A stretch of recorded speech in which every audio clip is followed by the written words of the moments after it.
In regards to tack and equipment, the horse industry is saturated with various types of equipment for a number of disciplines. Within each discipline, there is also a variance in quality of tack that a horseman can elect to use when working with and riding horses. It's very important that all who own and work with horses understand the function of and safety concerns associated with their tack. Additionally, safety awareness must be taken seriously when using horse-related equipment. In this module, we will discuss some of the attributes of quality tack, how it should fit on the horse, how to properly put on and take off tack, and basic requirements for safe mounting. Although tack and riding equipment can be pricey, most of the time you get what you pay for. Saddles that not only fit the horse well, but are also made of quality leather are usually more expensive than lower quality made saddles and bridles. Quality leather is less likely to crack and break, but it's imperative to clean and oil tack and equipment to keep it in its most operative condition. Putting on and removing this equipment in a manner that reduces risk of injury to horse and rider is of the utmost importance. When saddling horses, be aware of cinches or bridles that pinch. Ill-fitting or poorly designed equipment may cause the horse to act in an unruly manner.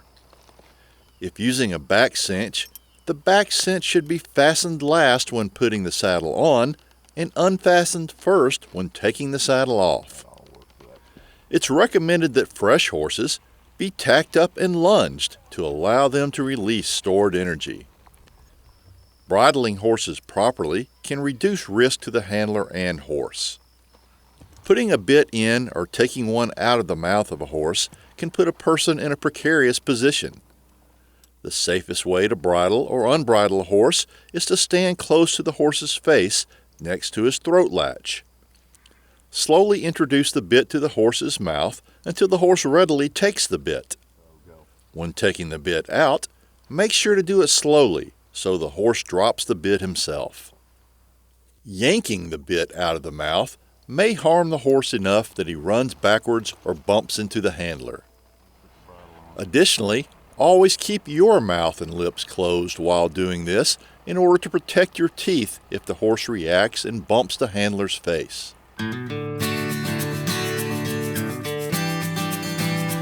When mounting a horse, the rider should always keep the reins in the left hand. If the horse spooks while getting on, the rider wants to have control of the horse's face.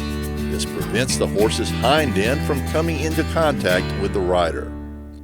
Once mounted, always make your horse stand still for 15 to 20 seconds before riding off.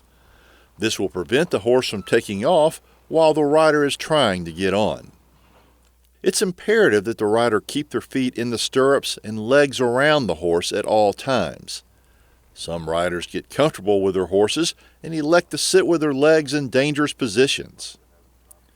Lastly, when getting off the horse, do so quickly. Do not hang onto the side of the horse, thus putting yourself in an unbalanced position. In conclusion, all handlers, mounted or not, should always stay alert of their surroundings. Watching for potential hazards that could cause the horse to startle is very important. Supervision of riders is important as well in the prevention of injury. Being educated in these areas will improve confidence and calmness when working around horses, which is paramount in limiting potential injury. Being firm, confident, and smart are all essential aspects of limiting injury and maximizing the enjoyment that comes with working with horses.